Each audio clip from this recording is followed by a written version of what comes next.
Veamos entonces algo acerca de la misión del Mesías. Nosotros sabemos que originalmente Dios tenía el plan de que Adán y Eva llegaran a la perfección, se unieran de matrimonio y tuvieran hijos perfectos, sin pecado, que reflejaran las características de Dios. ¿Verdad? Entonces así se habría formado la primera familia perfecta, como extensión de esto, una sociedad perfecta, naciones perfectas y un mundo perfecto. Esto sería el reino de los cielos. Primero en la tierra y después eternamente en el mundo espiritual. Sin embargo, en lugar de esto, como vimos, Satán se puso en la posición de Dios de este mundo, como dice en la segunda de Corintios, capítulo 4, versículo 4. Él dominó a Adán y Eva,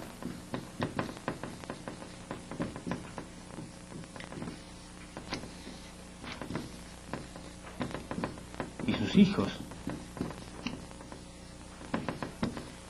son el reflejo de Satanás, en su personalidad, en su carácter, en sus acciones. Se formó así entonces un mundo falso centralizado en un Dios falso. Quiere decir que nosotros estamos formando parte de una familia falsa porque tenemos padres falsos, no padres verdaderos. Padres falsos porque están centralizados en un Dios falso, que es Satanás. Entonces se forma una sociedad falsa, una nación falsa, un mundo falso, y esto es el infierno.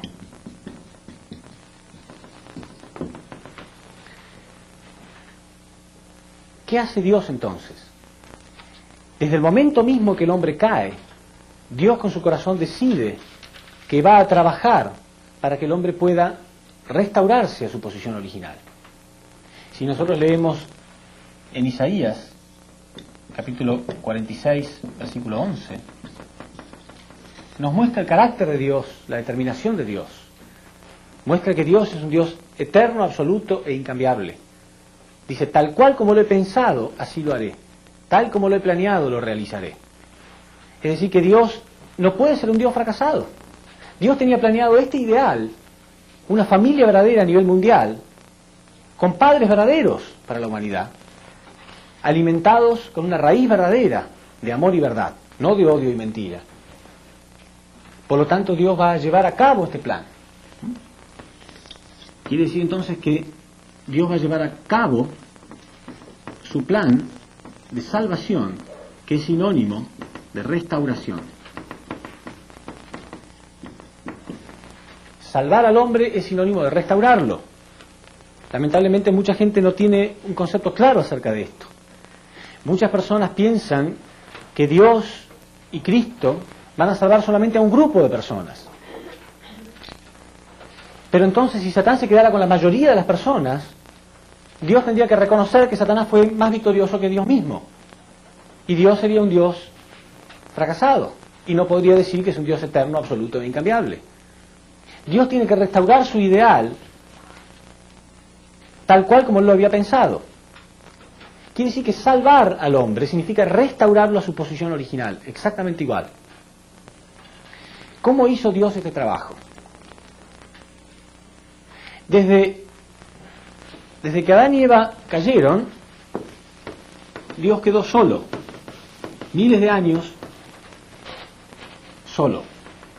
Y Dios tuvo que comenzar a trabajar en este mundo satánico, en el terreno de Satanás. Durante miles de años, Dios comenzó a trabajar purificando un linaje. Fue haciendo que ciertas personas cumplieran con ciertas condiciones de purificación espiritual, que lo vamos a explicar en otra conferencia, para tener el fundamento de poder reclamar solo uno de los frutos. Piensen un poco. El hombre y la mujer, el primer hombre y la primera mujer, son como una semilla. Las semillas tienen positivo y negativo, ¿no es cierto? Como estambre y pistilo. Si en la historia humana hubiera un fruto Digamos que en la naturaleza hay un árbol que tiene un solo fruto, es un árbol único y da un solo fruto, y tiene una sola semilla nada más. Si una persona se adueña de ese fruto, de esa semilla, y lo planta, lo siembra, y lo multiplica, él es el dueño de todos los frutos que se vayan multiplicando. ¿Sí? Porque él era dueño de la primera semilla. Quiere decir que Satán se adueñó de la primera semilla, del primer hombre y la primera mujer, porque ellos le respondieron a él. En cierto sentido él tiene derecho. Entonces, todos los frutos que salgan de eso, de esa primera semilla, le corresponden a Satanás. Él tiene derecho a dominar. Si esta persona que yo les digo, en este ejemplo, tiene el monopolio absoluto de todo este dominio, de este fruto, y ustedes quisieran comprarle una sola semilla, ¿se las daría fácilmente? No, porque ustedes pueden tomar esa semilla, sembrarla, y ya él pierde el monopolio, pierde el dominio. ¿Cuánto tuvo que pagar Dios para que una sola persona pueda nacer fuera de este dominio? Miles de años. 4000 años Dios preparó, primero a un individuo. Buscó varios individuos que fracasaron hasta que uno cumplió. Con ese individuo logró formar una familia victoriosa.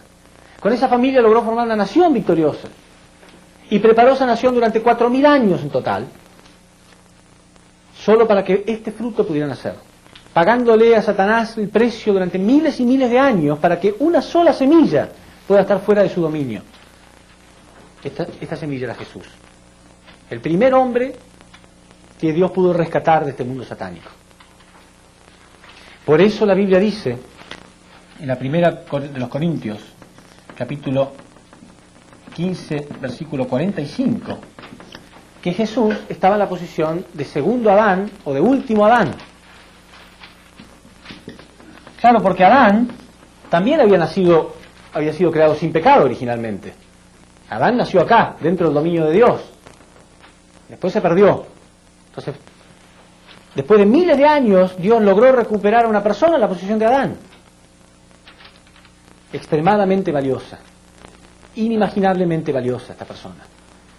Porque tuvo que haber un trabajo inmenso durante toda la historia para que Dios pudiera reclamar a esta persona y ponerla en esta posición. Segundo Adán, Jesús.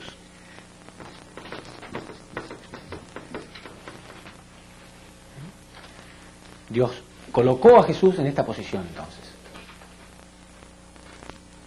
Si ustedes recuerdan, yo mencioné que cuando Eva cayó, si Adán hubiera continuado creciendo, él podría haber llegado a la perfección y él podría haber rescatado a la humanidad. En aquella época Eva sola. Eva sola era toda la humanidad, representaba toda la humanidad. Cuando Jesús llega a la perfección espiritual, él está en esa posición. La posición de ser uno con Dios y ser el salvador de toda esta humanidad. Ese era el plan de Dios. Pero ¿cuál era la misión de Adán? La misión original de Adán. ¿Qué tendría que haber hecho Adán? Adán tendría que haber logrado primero la primera bendición, que era crecer. ¿Sí? Primero llegar hacia la perfección. Después la segunda bendición, multiplicarse. Y la tercera, tomar dominio de toda la naturaleza, de toda la creación. Ahora Jesús estaba en la posición de ser el segundo Adán.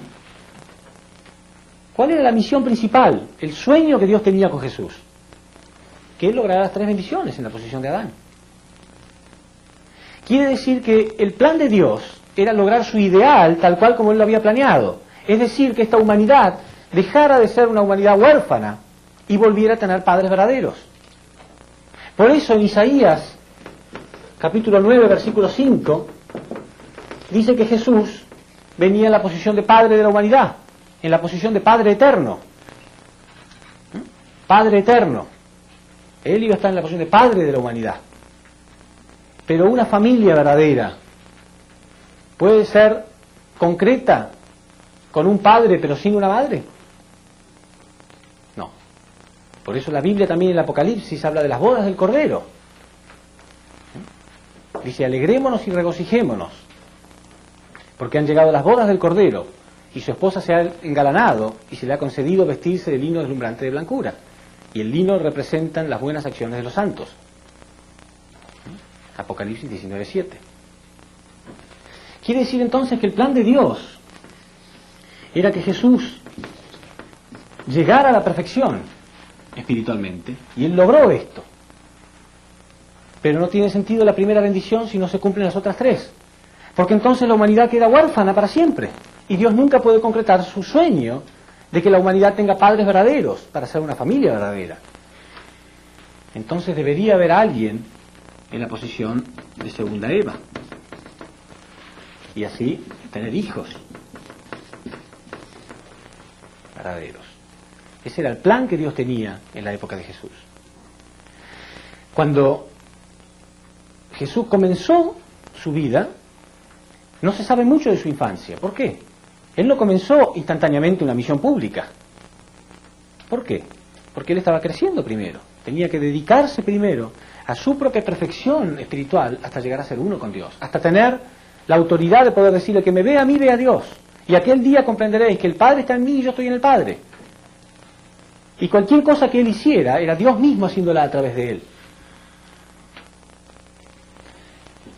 Bueno, vamos a analizar entonces a continuación qué fue lo que ocurrió en la época de Jesús.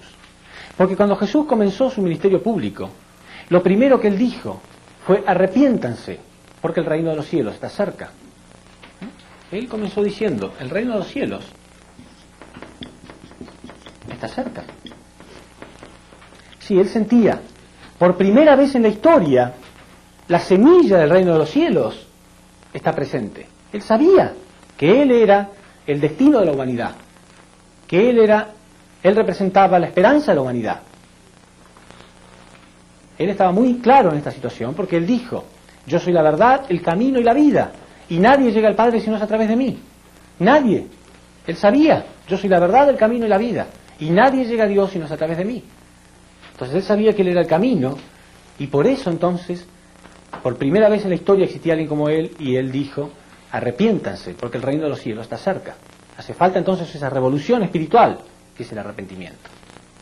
Sin embargo, en un momento determinado, Jesús se dio cuenta que las cosas no estaban saliendo como Dios las había planeado, y podemos leer en Mateo 23:13, Mateo 23:13,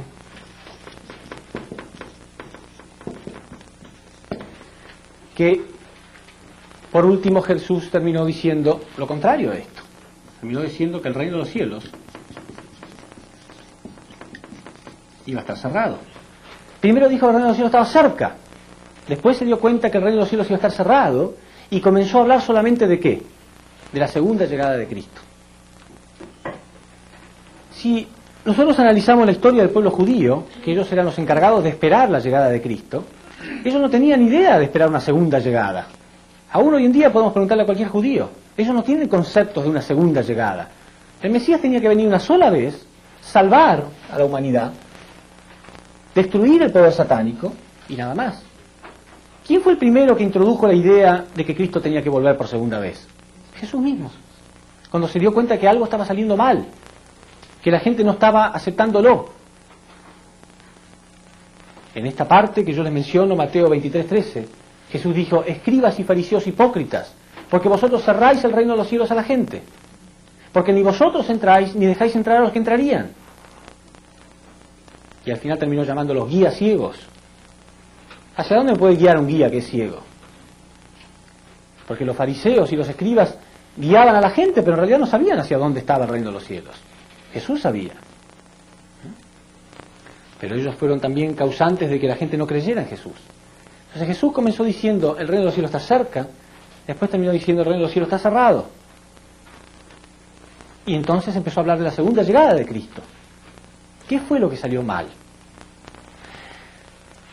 Finalmente Jesús fue crucificado. Gravísimo error de la historia humana. Miles de años se perdieron por este fracaso. Y aún las personas que son los encargados de llevar la palabra de Cristo dicen que no importa, que Él vino para eso. Él vino para morir.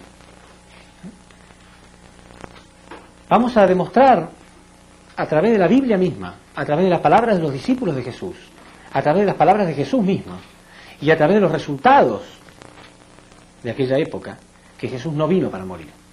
La muerte de Jesús fue en realidad el peor error que cometió la historia humana después de la caída de Adán y Eva.